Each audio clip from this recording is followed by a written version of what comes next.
الذين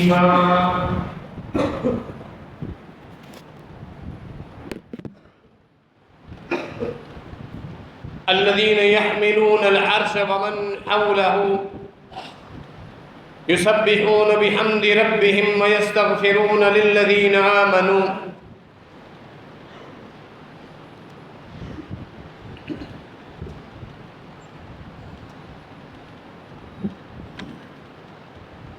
سورہ المومن کی ایک آیت مبارکہ آپ کے سامنے تلاوت کی ہے۔ آیت مبارکہ میں اللہ رب العالمین نے فرشتوں کے ایک وظیفے کا، ان کی ایک ڈیوٹی کا ذکر فرمایا ہے۔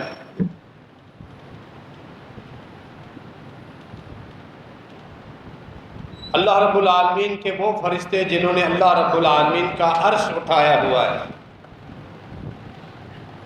وہ اللہ رب العالمین کا ذکر کرتے رہتے ہیں۔ سبحان اللہ و بحمدہ یسبحون بحمد ربی، جنہوں نے اللہ کا عرش اٹھایا ہوا ہے وہ ایک خاص ذکر کرتے ہیں، سبحان اللہ و بحمدہ، جو اللہ کا ذکر کرتے رہتے ہیں۔ اہل ایمان کے لیے جو زمین پر موجود ہے ان کے لیے اللہ تعالیٰ سے دعائیں کرتے ہیں، اے اللہ تو ان کے گناہ معاف کر دے، تیری رحمتوں کی کوئی وسعت نہیں، پوری کائنات ایک ایک چپا جہاں بھی کائنات کا ذرہ موجود ہے تیری رحمت وہاں چھائی ہوئی ہے، تیرا علم بھی ہر جگہ پہنچا، تو اہل ایمان کو معاف کر دے۔ آگے جو دعا ہے اس میں یہ الفاظ ہیں، اللہ انہیں تیری جنتوں میں داخل کر دے۔ فرشتے دعائیں مانگ رہے ہیں اہل ایمان کے،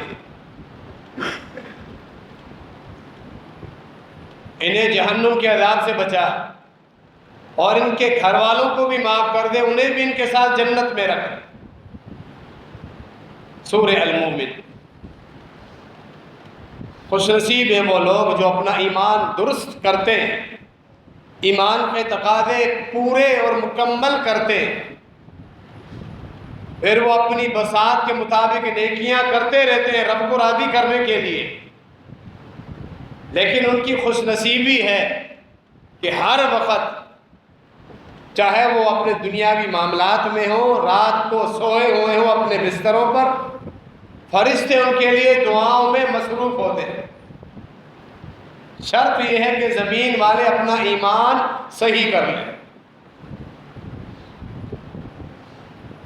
اللہ رب العالمین نے فرشتوں کے کچھ کام قرآن میں ذکر فرمائے ہیں، ان کی کچھ ذمہ داریاں، اس کے علاوہ جو کچھ کرتے رہتے ہیں۔ اللہ کے نبی علیہ الصلوۃ والسلام نے اپنی احادیث میں بھی ان کا ذکر فرمایا۔ بعض ایسی عبادتیں ہیں جن عبادتوں کو کرنے کا حکم ہمیں انسانوں کو بھی ہے، اللہ نے ہمیں پابند کیا ہوا ہے کہ وہ عبادتیں کرے، اور پھر آسمانوں پر اللہ کے فرشتے بھی وہی عبادتیں کر رہے ہیں۔ وہ کتنی پیاری عبادت ہوگی، اللہ کو وہ عمل کتنا محبوب ہوگا جو زمین پر انسان بھی بجا لا رہے ہو اور اللہ کے فرشتے بھی وہی عمل کر رہے ہیں۔ ان اعمال کی اللہ کے ہاں ایک خاص اہمیت۔ آج کے اس خطبے میں ہم ان چند اعمال کا ہی ذکر کریں گے انشاءاللہ، اللہ صحیح بیان کرنے کی توفیق عطا فرمائے، اور اس کے بعد ان نیکیوں اور ان اعمال کو اپنانے کی، ان پر ہمیشگی کرنے کی ہمیں توفیق عطا فرمائے، کہ ان اعمال کا تذکرہ محض یاد دہانی ہے، خوشخبری بھی ہے جو ان اعمال کو اپنائے ہوئے اور خاتمہ بھی انہی نیکیوں پر ہو، کہ اللہ کے ہاں اگر قبولیت ہو وہ بڑے اعمال۔ پھر فرشتوں کے ساتھ مشابہت، ایک جزوی مشابہت، ظاہر انسان فرشتہ نہیں بن سکتا، لیکن فرشتوں کی عبادات کے ساتھ جزوی تھوڑی مشابہت کر کے اپنے رب کو راضی کر سکتا۔ وہ فرشتے اللہ رب العالمین نے ان کی فطرت سے گناہ کا عنصر نکال دیا، لا یعصون اللہ ما امرہم ویفعلون ما یؤمرون۔ اللہ نے فرمایا میرے فرشتے میرے کسی حکم کی نافرمانی نہیں کرتے، جو کچھ میں انہیں حکم دیتا ہوں اس کو فوراً بجا لاتے ہیں، اور جتنا اللہ کرنے کا حکم دیتا ہے اتنا ہی وہ عمل کرتے ہیں، نہ اضافہ کرتے ہیں نہ کمی کرتے ہیں۔ یہ فرشتوں کی صفت۔ وَيَفْعَلُونَ مَا يُؤْمَرُونَ، وہی کرتے ہیں جس چیز کا اللہ نے حکم دیا ہے، نہ اضافہ نہ کمی۔ اسی لیے وہ ایک بدوی سادہ سا گاؤں کا گوٹھ کا آرابی، سادے کپڑے پراگندہ بال، اللہ کے نبی علیہ الصلوۃ والسلام کے پاس آ کے جنت میں جانے کا راستہ پوچھتا ہے۔ اللہ کے نبی علیہ الصلوۃ والسلام نے عقیدہ توحید پہلی شرط، پھر اللہ کے فرائض، 5 وقت کی روزانہ کی نماز، رمضان کے روزے، مال نصاب کو پہنچ جائے تو زکوٰۃ ہے، اگر استطاعت ہو زندگی میں ایک مرتبہ حج، خالی فرائض کی پابندی، عقیدہ درست ہو، جنت میں چلا جائے۔ اس نے وہی قسم کھائی جو اللہ کے فرشتے عمل کر رہے ہیں۔ والذی بعثک بالحق، اے اللہ کے نبی میں اس اللہ کی قسم اٹھاتا ہوں جس نے آپ کو حق کے ساتھ اس دنیا والوں کے لیے خاتم النبیین بنا کر مبعوث کیا ہے۔ آپ نے جو جو اللہ کے فرائض بیان کیے جن کو کرنے کا اللہ نے حکم دیا ہے مجھے، میں نہ اضافہ کروں گا نہ کمی کروں گا۔ اللہ کے متعین شدہ فرائض میں نہ اضافہ کرنے کی اجازت ہے نہ کمی کرنے کی اجازت، اور یہی جنت کا راز ہے، یہی فرشتوں کا عمل۔ وَيَفْعَلُونَ مَا يُؤْمَرُونَ، اللہ کے ہر حکم جتنا ہوتا ہے اسی میں عمل کر۔ اس نے قسم اٹھائی، وحی کے ذریعے بتایا گیا یہ اپنی بات کو مکمل کرے گا۔ یہ گاؤں سے آیا ہوا ایک سادہ تھا انسان، لیکن بڑی قسم اٹھا کے گیا، بس کام اس کا ہو گیا۔ لمبی چوڑی تفصیلات، فقہی معاملات معلومات کرنے نہیں آئے، ان کی معلومات کے لیے نہیں، جنت کا راستہ معلوم کرنے کو پتہ چل گیا، چلا گیا۔ خاتم النبیین جناب محمد رسول اللہ صلی اللہ تعالی علیہ وسلم نے فرمایا، میرے ساتھیوں، میرے صحابہ، دنیا میں چلتا پھرتا جنتی دیکھنا ہے، اس گاؤں گوٹ سے آنے والے بدوی کو دیکھنا، یہ جنتی۔ اللہ کے فرائض میں نہ اضافہ ہوگا نہ کمی ہو، یہی جنت کا راز۔ نمازیں اگر اللہ نے 5 فرض کی ہیں تو 5 پڑھنی ہے وقت پر، 4 پڑھی اور 1 چھوڑ دی، کبھی پڑھ لی کبھی چھوڑ دی، دل میں آیا تو رمضان کا روزہ رکھ دیا 1 مہینے میں، ورنہ 3 روزے رکھ لیے، ہر عشرے کا 1 روزہ باقی چھوڑ دیے، اپنا دین بنایا ہوا۔ یہ نہیں چلے گا۔ اضافہ بھی نہیں کر سکتے کہ کوئی 6 نمازیں پڑھے، کوئی 35 روزے رکھے رمضان کی نیت سے، قطعاً نہیں، حرام ہے۔ فرمایا یہی جنت کا راز اور یہی فرشتوں کا عمل۔ ہمارے اوپر جو ایمانیات میں چیز شامل ہے، 6 اجزاء ہیں جن پر ایمان لانا فرض ہے، ان پر فرشتوں پر بھی ایمان۔ اللہ نے اس مخلوق کو پیدا کیا ہے، نور سے پیدا کیا، ایک علیحدہ نور، اللہ نے اپنے نور سے کچھ بھی پیدا نہیں کیا، نہ اللہ کا نور کسی چیز سے نکلا ہے، نہ اللہ کے نور سے کوئی چیز نکل کے مخلوق دنیا میں ہے۔ لم یلد ولم یولد، ہاں ایک علیحدہ نوری مخلوق ہے، فرشتے، اللہ نے ان کو پیدا کیا ہے، ان کے اندر سے گناہ کا عنصر اللہ نے ان کی فطرت سے نکال دیا، ہر وقت وہ نیکیاں عبادتیں کرتے۔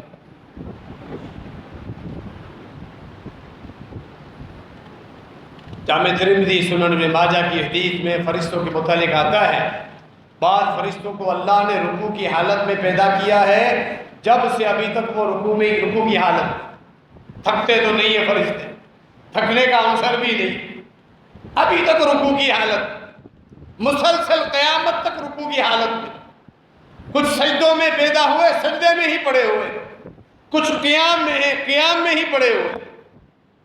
تو فرشتے ہیں، تھکتے نہیں، انسان تھک جاتا ہے، جزوی مشابہت تو ہے اللہ کے فرائض میں، نمازوں میں رکوع کر کے، سجدے کر کے، قیام کر کے فرشتوں کی طرح ایک اللہ کا بندہ بھی اللہ کی عبادت کر رہا ہے، اللہ کتنا خوش ہوگا۔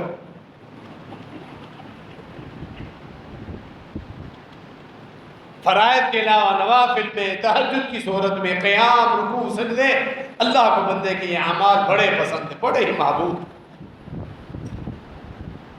ان اعمال کا انسان اہتمام کرے، پابندی کرے۔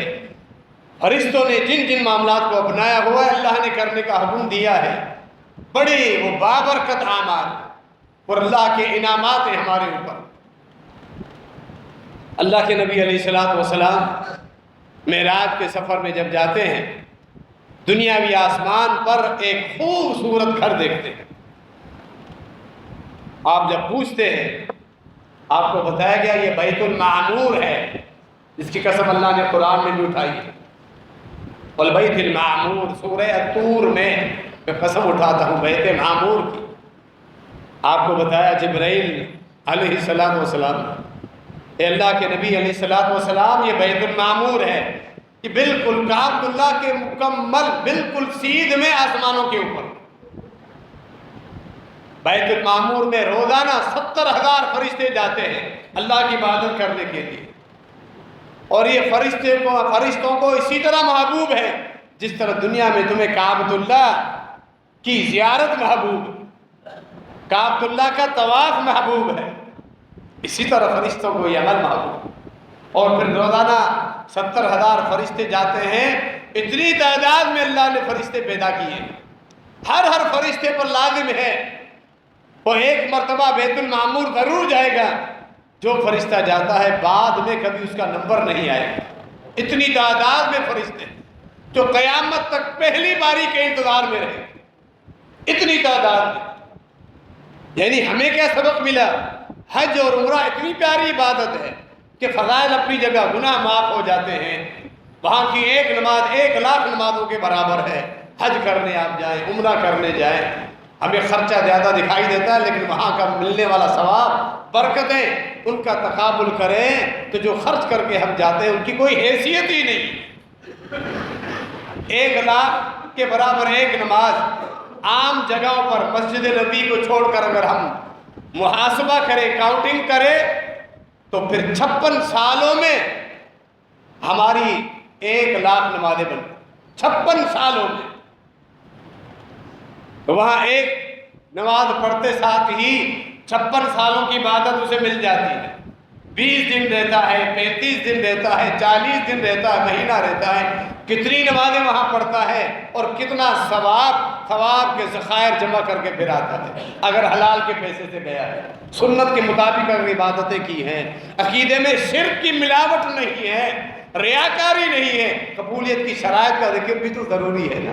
یہ ساری فضیلتیں آپ اپنے ساتھ سمیٹ کے پھر آتے ہیں۔ ان فضیلتوں کے ساتھ ساتھ یہ وہ عمل ہے جو آسمانوں پر اللہ کے فرشتے بھی کر رہے ہیں۔ تم یہاں کعبۃ اللہ کا طواف کر رہے ہو، فرشتے بیت المعمور کا طواف کر رہے ہیں۔ تم یہاں عبادتیں کر رہے ہو، فرشتے بالکل کعبۃ اللہ کے اوپر بیت المعمور کی زیارتیں اور عبادتیں کر رہے ہیں۔ پھر اسی طرح اللہ رب العالمین کے فرشتے اللہ کے عرش کا بھی طواف کر رہے ہیں، جس طرح تم کعبۃ اللہ کا طواف کر رہے ہیں۔ طواف جو عمرے کا رکن ہے، حج کا بھی رکن ہے، حج میں بھی طواف ہے، عمرے میں بھی طواف ہے۔ اس کے علاوہ جتنے دن ملے آپ نفلی طواف کرتے رہیں۔ وہاں انتظامیہ نے لوگوں کی مینجمنٹ کی سہولت کی وجہ سے نفلی طواف کرنے والوں کے لیے مطاف میں جانے کی اجازت نہیں دی۔ یہ سہولت، یہ شرط بھی اسی لیے ہے کثرت کے ساتھ جو حج یا عمرہ کرنے آئے ہیں انہیں تکلیف نہ ہو۔ گیلری میں جا کے طواف کرو، وہاں بھی کعبۃ اللہ سامنے نظر آتا ہے، چھت میں سے گیلریاں جو 2-3 بنی ہوئی وہاں سے آپ طواف کرو۔ تھوڑی تکلیف زیادہ ہوگی، ٹائم زیادہ لگے گا، اتنا ہی ثواب زیادہ ملے گا۔ نبی علیہ السلام کے حدیث موجود ہے صحیح بخاری میں کہ جتنا تمہارا خرچہ زیادہ آئے گا حج یا عمرے میں، جتنی تمہیں تھکان اور تکلیف پریشانی زیادہ آئے گی اتنا ہی ثواب تمہیں زیادہ ملے گا۔ لیکن وہاں اس مقدس جگہ میں جا کر بھی لوگ دھوکے سے کام کرتے ہیں۔ نفلی طواف کے لیے احرام کی چادریں پہن کر آئیں گے تاکہ انسانوں کو پتہ چلے ہم عمرہ کرنے آئے، حالانکہ نفلی طواف ہے، صرف مطاف میں جانے کے لیے دھوکہ دیں۔ کتنا بڑا دھوکہ! حج کرنے آئے، عمرہ کرنے آئے، یہاں بھی جھوٹ بول رہے ہیں، اپنے احرام کی چادریں پہن کے گویا کہ ہم نے جھوٹ بول دیا کہ میں عمرہ کر رہا ہوں، حالانکہ نفلی طواف، بچنا چاہیے اس سے۔ تو بہرحال یہ اتنا بڑا عمل ہے کہ یہاں بیت المعمور میں فرشتے عبادتیں کرتے ہیں، اس کے علاوہ وہ خاص فرشتے جو اللہ کے عرش کا طواف کر رہے ہیں، تم یہاں کعبۃ اللہ کا طواف کر رہے ہو۔ نفلی طواف کی فضیلت یہ ہے گزشتہ سارے گناہ معاف کر دیے جاتے ہیں، سنن ابن ماجہ کی صحیح سند کے ساتھ روایت، سارے تمہارے گناہ معاف ہو جاتے ہیں۔ نفلی طواف کی یہ فضیلت، تھکان زیادہ ہے، تکلیف زیادہ ہے، اتنے ہی درجات بلند ہو گئے۔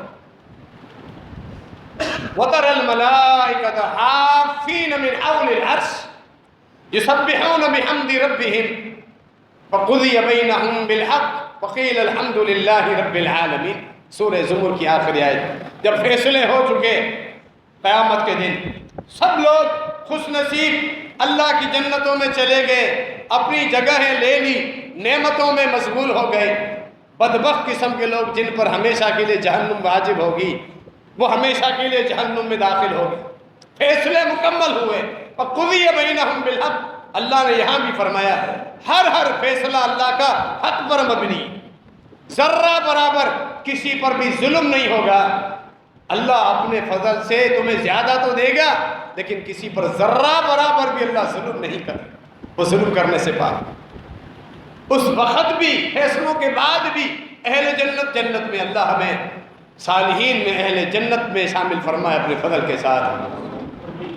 اس کے بعد بھی اللہ کے فرشتے اس کے عرش کا طواف کر رہے ہیں، حافین من حول العرش، اللہ کے عرش کے ارد گرد طواف کر رہے ہیں۔ اور اللہ کی حمد، وہی ذکر اللہ نے دوبارہ یہاں بھی ذکر کیا، یسبحون بحمد ربہم، ان کی زبان پر کیا ہے، کیا پڑھ رہے ہیں، سبحان اللہ و بحمدہ۔ طواف کی عبادت فرشتے بھی کر رہے ہیں، اور کون سا ذکر کر رہے ہیں، وقیل الحمدللہ، اہل جنت کی زبان پر بھی پھر یہ ذکر ہوگا۔ فرشتے بھی ان فیصلوں کے بعد یہ کہہ رہے ہوں گے کہ شروع میں جب اللہ نے دنیا پیدا کی، اس سے پہلے بھی الحمدللہ رب العالمین، دنیا چل رہی تھی جب بھی الحمدللہ رب العالمین، فیصلے ہو چکے، جنتی جنتوں میں چلے گئے، اور بدبخت مشرک اور کفار، زندیق، منافقین، سرکش، وہ جہنم میں چلے گئے، فیصلے مکمل ہوئے۔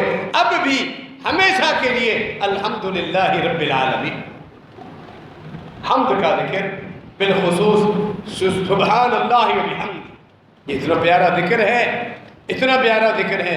نبی علیہ السلام صبح شام 100 مرتبہ یہ ذکر پڑھتے تھے، اور اس کی فضیلت امت کو بتائی، 100 مرتبہ پڑھنے سے تمہارے اللہ سارے گناہ معاف کر دیں۔ وَإِن كَانَ مِثْلُ زَبَدِ الْبَحْرِ، سمندر کی جھاگ کے برابر کیوں، یہ مبالغہ ہے۔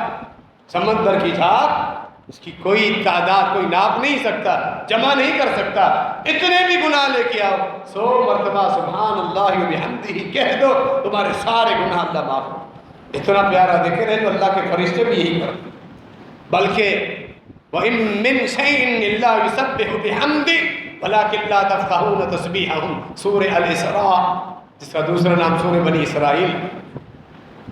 فرمایا ہر چیز، یہ مخلوقات، یہ جانور، یہ پرندے، یہ درندے، جنگلی مخلوقات، سمندر کی مخلوقات، یہ بے جان چیزیں، درخت، پتھر، حجر، تمہاری در و دیوار، یہ گھر، کھڑکیاں، پنکھے، ہر چیز، تمہارا لباس، ہر چیز اللہ کا جو ذکر کرتی ہے وہ کیا ہے، سبحان اللہ و بحمدہ۔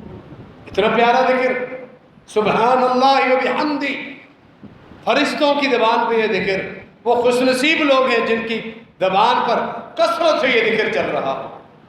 مسند احمد کی حدیث، امام البانی رحمہ اللہ نے اس حدیث کو صحیح قرار دیا۔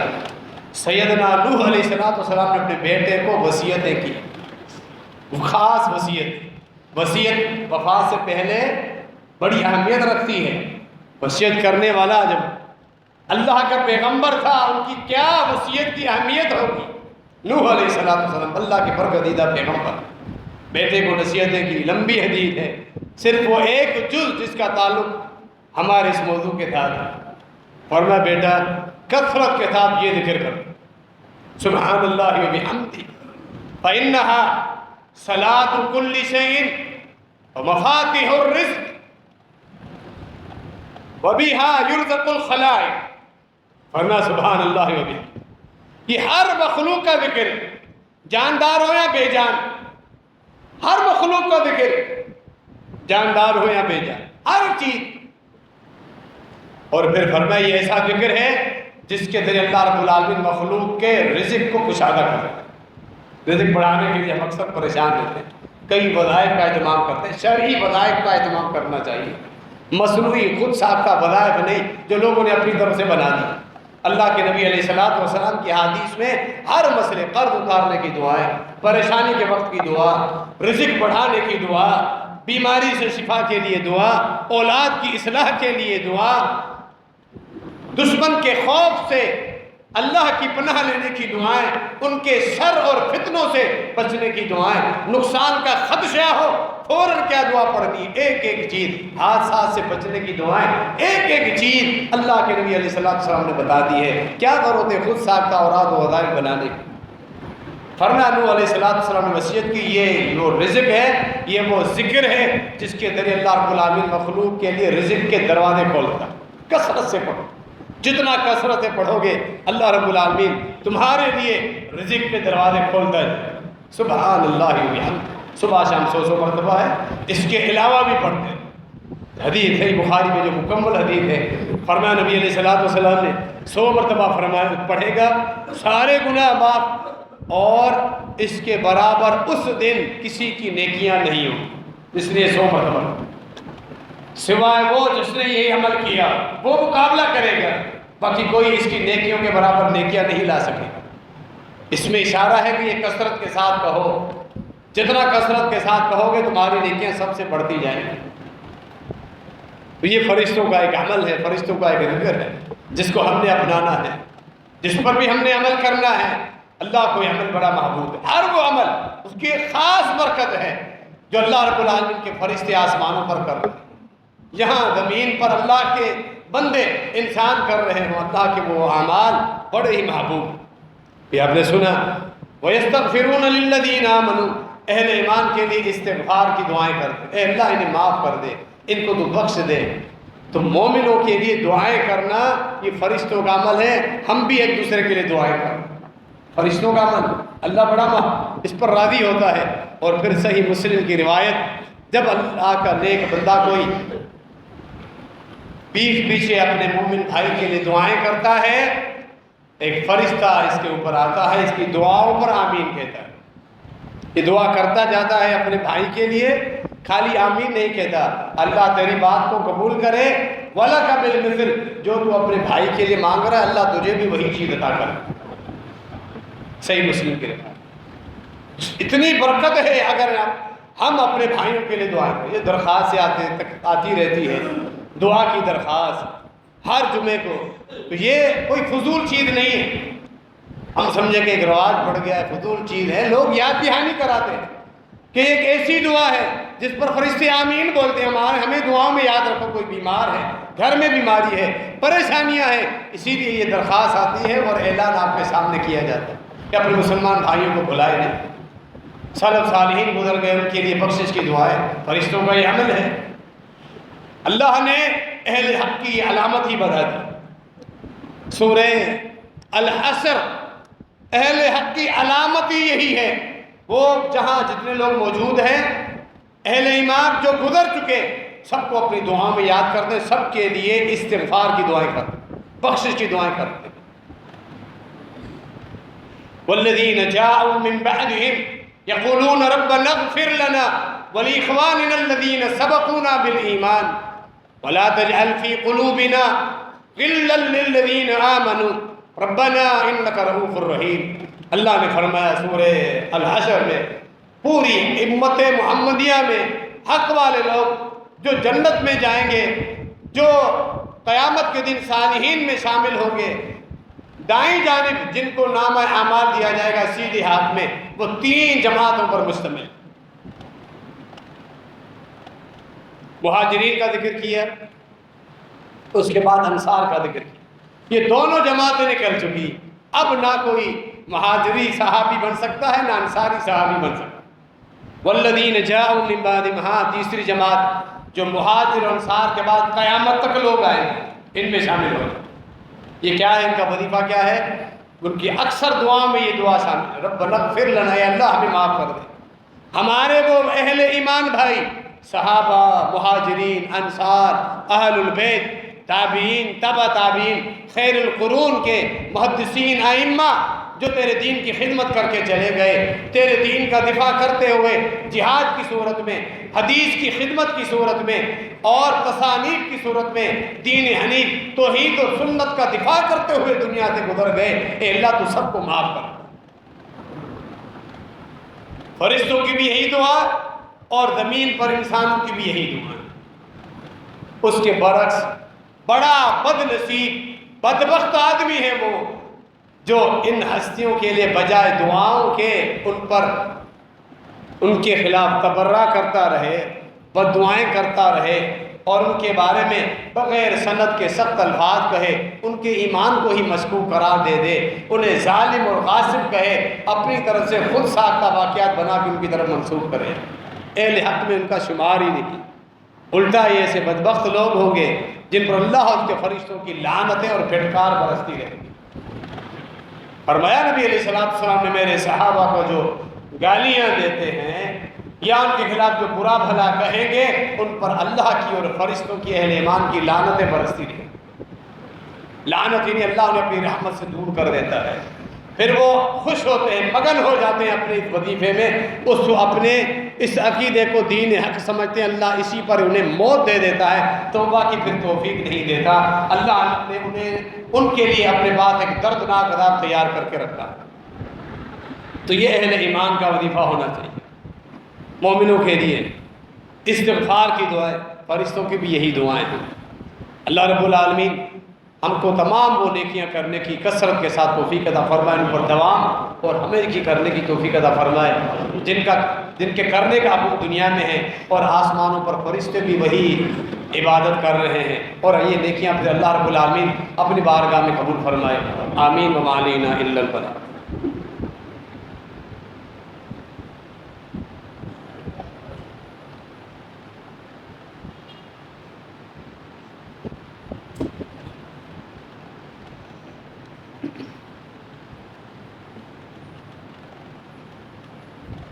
ان الحمد للہ نحمده ونستعینه ونستغفره ونعوذ باللہ من شرور انفسنا ومن سیئات اعمالنا من يهده الله فلا مضل له ومن يضلل فلا هادي له واشهد ان لا اله الا الله وحده لا شريك له واشهد ان محمدا عبده ورسوله۔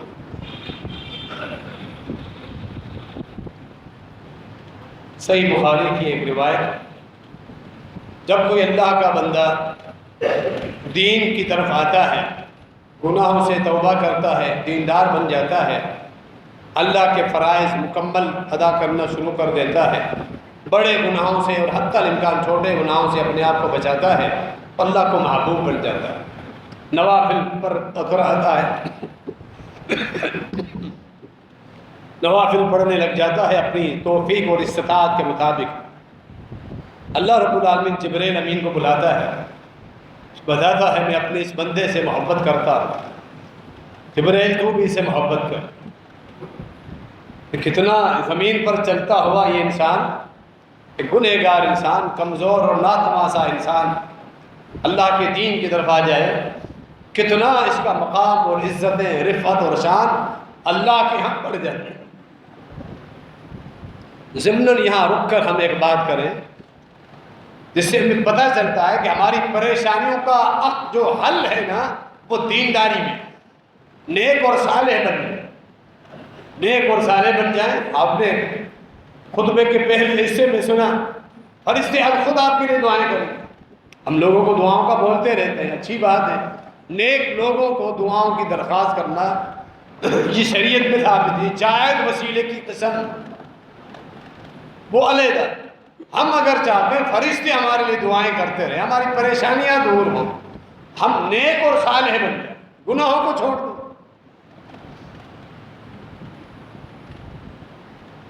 اللہ کے ہاں کیا مقام بن جاتا ہے جس سے اللہ محبت کرے۔ یہ جو اتحیات ہم پڑھتے ہیں، السلام علینا وعلی عباد اللہ الصالحین، ہمارے اوپر بھی سلامتی ہو، اے اللہ تیرے تمام نیک اور صالح بندوں پر بھی سلامتی، جو موجود ہیں اور جو فوت ہو چکے ہیں، عالم برزخ میں پہنچ چکے ہیں، تیرے صالح بندے، عذاب سے ان کو سلامتی میں رکھ، اور جو دنیا میں موجود ہیں ان کے دین کو صحیح سالم رکھ، پریشانیوں سے ان کو بچا، ان کو عافیت میں رکھ۔ اللہ کی سلامتی کا معنی بڑا وسیع ہے، یعنی اگر آپ صالح بن گئے، پوری دنیا کے اہل ایمان نمازی آپ کے لیے دعائیں کر رہے ہیں، کوئی ایک آدمی نہیں۔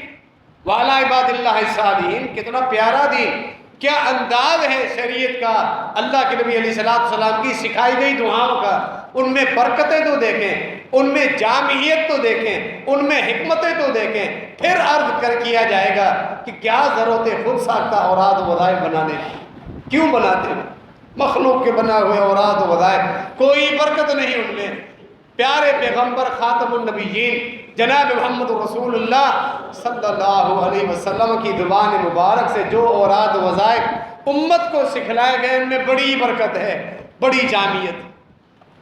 آپ صالح بن جائیں، ہر مسئلے کا حل آپ کو اسی چیز میں ملے گا، نیک بن جائے، گناہوں کو چھوڑ دیں، اللہ کے فرائض کی پابندی کریں، آخرت کی انسان فکر کرے، حرام کو چھوڑ دے، حلال پہ گزارا کرے، اکتفا کرے، اللہ کے ہاں رفتیں اور شان کتنی بڑھ جاتی ہے۔ ہر آدمی نمازی آپ کو نماز میں یاد کرے، ہر آدمی کو دعاؤں میں آپ خود شامل، فرشتوں کی دعا میں شامل۔ اسی لیے سورۃ الکہف میں جو واقعہ ہے، موسیٰ علیہ السلام، خضر علیہ السلام جو سفر کر کے گئے تھے، دیوار کو سجدہ کیا، آخر میں بتایا خضر علیہ السلام نے 2 یتیم بچوں کا خزانہ ان کا والد چھپا کر گیا تھا، دیوار گر جاتی، لوگ تو لوٹ کے چلے جاتے، کہاں سے 2 پیغمبروں کو اللہ نے روانہ کیا ہے ان یتیم بچوں کا مال محفوظ کرنے کے لیے؟ کیوں؟ جواب آگے ہی موجود ہے، خضر علیہ السلام خود بتاتے ہیں۔ اللہ وکان ابوہما صالحا، یہ سارا پروٹوکول یتیم بچوں کو جو دیا گیا، یہ سارا اہتمام جو اللہ نے کرایا ہے، ان کا والد بڑا ہی نیک آدمی، وکان ابوہما صالحا۔ اولاد کی اصلاح کے لیے بھی تو ہم پریشان ہوتے ہیں، ان کے رزق کے اسباب کے لیے بھی تو ہم پریشان ہوتے ہیں، ہمارے بعد کسی کے وہ محتاج نہ ہو، اپنے پاؤں پہ کھڑے ہو جائیں، ان کے معاملات اس طرح چلیں کہ وہ کسی کے سامنے ہاتھ نہ پھیلائیں، لوگ ان کے محتاج۔ یہ ہر والدین کی خواہش، ان کے لیے دنیاوی اسباب تو ہم پورے استعمال کرتے ہیں، روحانیت کی طرف بھی آ جائیں، چاہتے ہیں آپ تمہاری اولاد کا رزق محفوظ رہے، کشادہ رہے، تو آپ خود نیک تو بن جاؤ، اللہ کے فرائض تو پڑھو 5 وقت، یہ سب سے پہلی کنجی ہے، پہلا راز ہی یہی ہے۔ گناہوں کو چھوڑ دو، حرام خود کھاؤ گے، بچوں کے پیٹ میں حرام کا لقمہ گویا کہ آگ ڈال رہے ہو، آخرت بھی ان کی برباد کر رہے ہو، دنیا بھی ان کی برباد کر رہے ہو۔ کتنی مثالیں موجود ہیں۔ مریم علیہ السلام کو اللہ رب العالمین کہاں سے رزق دیتا تھا؟ وقت کے پیغمبر زکریا علیہ السلام دیکھ کر حیران، یہ پھل یہ رزق کہاں سے آ رہا ہے؟ تمہارا کفیل تو میں ہوں، میں تو نہیں لایا۔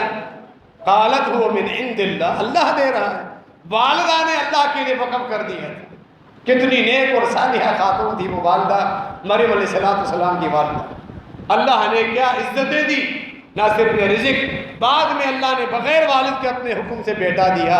وقت کا عظیم پیغمبر عیسیٰ بن مریم، اللہ نے جسے روح اللہ اپنی خاص پیدا کی ہوئی روح قرار دیا۔ یہ والدین کی دعائیں ہیں، ان کی نیکیاں ہیں، یہی چیز ہے جو اولاد کو سنبھالتی ہے۔ ہم نے کہا بہترین کاروباری تجربہ اس کو میں نے دے دیا، اپنی سیٹ پہ بٹھا دیا، یا پڑھ کے کسی ادارے میں ڈائریکٹر بن گیا، ہم خوش ہوں گے، مطمئن ہوں گے، یہ دنیاوی چیزیں۔ ان کے رزق کے لیے خود نیک اور صالح بننا یہ پہلی شرط۔ اللہ رب العالمین محبت کرتا ہے، یعنی تمام پریشانیوں کا حل ہمارے نیک بننے میں، اس طرف تو ہم آتے نہیں، گناہوں کو چھوڑ دے، نیک بن جائے۔ جبرائیل امین تمام آسمانوں کے فرشتوں میں اعلان کرتا ہے، فرشتوں یہ جو زمین پہ چل رہا ہے اللہ کا بندہ، اللہ اس سے محبت کرتا ہے، میں بھی اس سے محبت کرتا ہوں، تم سب اس سے محبت کرو، سب اس سے محبت کرو۔ فَيُوْدَمُ لَهُ الْقُبُولُ فِي الْأَرْضِ، ان فرشتوں کی محبت کی برکت یہ ہے کہ زمین پر اہل ایمان بھی اللہ کے اس نیک بندے سے محبت کرتے ہیں، لوگوں کو بھی اس سے محبت ہو جاتی ہے۔ موضوع کے ساتھ تعلق واضح ہے، جو ہم آپ گفتگو سن رہے ہیں، اہل ایمان سے محبت کرنا یہ فرشتوں کا عمل، ان کے خلاف نفرت نہیں، حسد نہیں۔ اہل ایمان میں علماء شامل ہے، دین کے طلباء شامل ہے، نمازی اہل توحید شامل ہے۔ اہل توحید کی دشمنی مت کریں، علماء سے دشمنی مت رکھیں، مدارس سے دشمنی مت رکھیں، محبت رکھیں ان سے، بلکہ اہل ایمان آپس میں محبت کریں، یہ فرشتوں کا بھی عمل ہے۔ 7 قسم کے خوش نصیب جن کو اللہ اپنے عرش کا سایہ دے گا قیامت کے دن، اللہ کے عرش کے سایہ کے علاوہ کوئی سایہ میدان حشر میں نہیں ہوگا۔ 2 آدمی تحابا فی اللہ علیہ اجتماع و علیہ افترقا، او کما قال علیہ الصلوۃ والسلام، دونوں کی محبت اللہ کے دین کی وجہ سے، دنیاوی اسٹیٹس کی وجہ سے تعلقات نہیں ہے، دنیاوی فوائد حاصل کرنے کے لیے، معاملات حل کروانے کے لیے نہیں۔ دیندار ہے، موحد ہے، 5 وقت کا نمازی ہے، باشرع ہے، چہرہ شرعی ہے، زبان شرعی ہے، معاملات میں حرام سے بچتا ہے، گفتگو اس کی درست ہے، اپنے ہاتھ اور زبان سے کسی کو تکلیف نہیں دیتا، ایسا نیک آدمی اس کے ساتھ اللہ کے لیے محبت کرے۔ جب بھی ملاقات ہو دل کرے سے ملاقات کریں، بیٹھیں تاکہ اللہ ہم سے راضی ہو، اگر جا رہے ہیں الگ ہو رہے ہیں پھر بھی اللہ کی محبت کی بنا پر بھی علیحدہ ہیں۔ فرشتوں کا بھی عمل ہے، وہ بھی اہل ایمان سے محبت کرتے ہیں، ہم بھی اہل ایمان سے محبت کریں، اور پھر اللہ رب العالمین کے عرش کا سایہ بھی نصیب ہو۔ وہ جو دین کے طلباء مختص ہو چکے ہیں، اپنی زندگیاں وقف کر چکے ہیں، فرشتوں کی ان کے ساتھ تو خاص علیحدہ محبت، ان کی محبت کا کیا مقام۔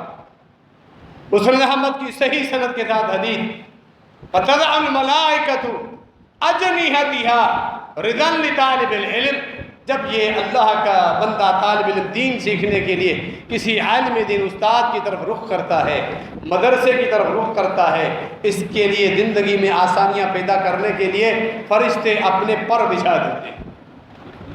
یہ فضیلت ہے دین کے طالب علم، جو قرآن و سنت کا خالص درست علم سیکھتا ہے۔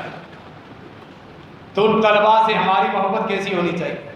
یہ فرشتوں کا تعاون ہے مدارس کے طلباء کے ساتھ، پر بچھانا، اپنے پر بچھانا، تاکہ ہمارے پروں کے اوپر یہ طلباء پاؤں رکھ کر چلے جائیں، زمین کا کوئی کانٹا، کوئی تکلیف دہ چیز ان کو نقصان نہ پہنچائے۔ انتہائی زیادہ ان کی حفاظت، ان کی عزت اور تکریم مراد ہے، تو ان کی تکریم ہم بھی کریں، یہ فرشتوں سے ثابت۔ علماء، طلباء، دین کے طلباء ان کی تکریم، ان کے معاملات میں اگر پریشانی ہے تعاون کرنا، تاکہ ان کے ساتھ تعاون کریں جس طرح فرشتے تعاون کرتے ہیں۔ جتنا وہ دین پڑھیں گے، دینداروں کے ساتھ ہمارا تعلق، علماء کے ساتھ ہمارا تعلق، دین پڑھیں گے، آگے پہنچائیں گے، ان کے لیے تو صدقہ جاریہ کی ہمیشہ بہنے والی نہریں چلتی رہے گی، اس نہر میں چند قطرے ہمارے بھی چلتے رہیں گے، بہتے رہیں گے، مالی صورت میں، مشاورت کی صورت میں، کم از کم محبت کرنے کی صورت میں۔ لیکن آج کل کا شیطان، دجالی میڈیا، سوشل میڈیا، ان کا ٹارگٹ ہی لوگوں کو علماء سے متنفر کرنا، مدارس کے متعلق جھوٹا منفی پروپیگنڈا کرنا طلباء کے متعلق، اور پھر اس پروپیگنڈے سے ہمارے مسلمان بھی متاثر ہو گئے۔ دجالی میڈیا کا کام یہی، اس کے مقابلے میں فرشتوں کے اس عمل پر آ جائیے، علماء اور طلباء سے محبت رکھیں، ان کی ضروریات کا خیال رکھیں، مدارس میں ان کے لیے جو جو معاملات ہوتے ہیں اپنا حصہ بھی شامل کریں، کہ ہمارا پیسہ جو حلال کا ہے وہ دین پڑھنے والے طلباء کی خدمت میں لگنا چاہیے، سب سے بہترین جگہ یہی۔ ایک بات ضرور قابل غور ہے، کبھی کبھار کسی کا دل کرتا ہے صدقہ کر دوں، 1-2 دیگیں کیا ہے اہتمام کروا کے محلے میں بچوں کو کھلا دوں، یہ ایک نیکی ہے، کھانا کھلانا نیکی ہے، اس کا نیکی کا انکار نہیں ہے، لیکن جب انسان پیسہ خرچ کرے اس وقت وہ محل جگہ تلاش کرے جہاں زیادہ برکت اور زیادہ سے زیادہ ثواب ملنے کی امید۔ ہم محلے میں اپنے علاقے میں وہ دیگیں اتار کے کھانا کھلاتے ہیں، وہی کھاتے ہیں جو تینوں وقت اچھی طرح کھا رہے ہیں، وہ بچے بھی اچھی طرح کھا رہے ہیں۔ ایک آدھ کوئی مستحق آ گیا تو آ گیا، ورنہ وہی کھا رہے ہیں جو ویسے ہی کھا رہے ہیں۔ وہ دین کے طلباء جو پڑھ رہے ہیں ان کے لیے مدرسے کی طرف سے ایک وقت پر 30 ہزار کا جب خرچہ ہوتا ہے، کیوں نہ ہم کبھی جب خرچ کرنے کا دل کرے اس خرچے میں اپنے پیسے ملا دیں۔ آپ کے مدرسے کے جتنے طلباء ہیں آج کا ظہرانہ ہماری طرف سے بہترین سب سے جگہ آپ کے سامنے یہ موجود ہے، لیکن بالخصوص وہ مدارس خالصتاً توحید پر اللہ کے نبی علیہ السلام کی سنت سیکھ رہے ہیں، پڑھ رہے ہیں اور آگے لوگوں کو پہنچا رہے ہیں۔ بہترین جگہ کھانا کھلانے کی، صدقہ کرنے کی، مالی تعاون کرنے کی وہ مدارس، اس کی طرف ہمیں دھیان ہونا چاہیے۔ جیسا کہ جماعت کا مرکزی ادارہ ہے مدرسہ تعلیم القرآن والحدیث گھمن آباد، وہاں تقریباً 250 سے پونے 300 طلبہ قرآن کا شعبہ اور علوم عربیہ کا شعبہ پڑھ رہے ہیں۔ طلبہ ایسے ادارے حق رکھتے ہیں سب سے زیادہ، ہمارا مالی تعاون کے ساتھ ہونا چاہیے، اس کی طرف ہم دھیان دیں، اور جو پڑوس والے شہر کے رہنے والے ان پر حق زیادہ بنتا ہے، کیونکہ یہ فرشتوں کا بھی عمل ہے۔ جو فرشتے پر بچھا رہے ہیں، کیا مقام ہے ان طلباء کا، ان طلباء کے ساتھ ہماری محبت کس انداز میں ہونی چاہیے۔ اس کے علاوہ فرشتوں کی نیکیاں، ہمارا وقت بھی مکمل ہو رہا ہے، بے شمار نیکیاں اور بھی ہیں۔ یہ جو مجلس ہے، جمعے کا خطبہ قائم ہوتا ہے، یستمیعون ذکر، اللہ نے موقع دیا، باقی اعمال بھی ہیں فرشتوں کے، وہ بھی کبھی ذکر کر دیں گے انشاءاللہ۔ ایک عمل یہ جو خطبے کا جمعہ ہے، جمعے کے دن کا خطبہ، فرشتے اذان آنے سے پہلے مسجد کے دروازے پر کھڑے ہوتے، نام لکھتے رہتے ہیں۔ جو اذان ہونے سے پہلے امام کے منبر پر بیٹھنے سے پہلے گھر سے غسل کر کے نکلا، خوشبو، صاف ستھرے کپڑے پہن کے، مسواک کر کے اور پیدل چلا، فرشتوں نے نام لکھ دیا۔ جو ہی خطبہ شروع ہوتا ہے، طووا صحفہم، اپنے رجسٹر جن کے خوش نصیبوں کے نام لکھنے تھے لکھ دیے، رجسٹر اپنے لپیٹ کر آ جاتے ہیں، یستمیعون ذکر، امام کے ارد گرد، اور خطبہ کان لگا کر سنتے ہیں۔ ابو داؤد اور دیگر کتب حدیث، جامع ترمذی وغیرہ کی حدیث ہے جن کا فرشتوں نے نام لکھ دیا، قریب آ کے جہاں امام کے قریب جگہ ملی وہاں بیٹھ گئے اور خطبہ کان لگا کے سنا۔ فرشتے بھی کان لگا کے سن رہے ہیں، فرشتوں کا عمل اپنائی، خطبہ کان لگا کے سنے۔ ادھر ادھر کی حرکتیں، ادھر ادھر دیکھنا، لوگوں کو اشارے دینا، بات چیت کرنا حرام ہے، ناجائز۔ حتیٰ کہ اگر زمین پہ پڑی ہوئی کنکری کے ساتھ کوئی حرکت کرے گا، اس کا سارا جمعے کا ثواب ضائع ہو جاتا ہے۔ اپنے کپڑوں کے دھاگوں سے کھیل رہا ہے یا خانقاہ کی حرکتیں کر رہا ہے، داڑھی کے بالوں کو نوچ رہا ہے، بغیر ضرورت کے ثواب چلا جائے گا۔ شرائط ہیں، جس نے شرائط پوری کی، ہر قدم پر پورے سال کی نیکی ہے۔ ایک سال کے نفلی روزے، ایک قدم پر 360، پھر جتنے قدم ہیں ان کو 360 سے ضرب کریں، ہر جمعے پر کتنے ثواب کے ذخائر ہیں، اور پھر ہر قدم پر پورے سال کی تہجد، 360 راتوں کا قیام، تہجد کی خود فضیلت ہی اپنی ایسی۔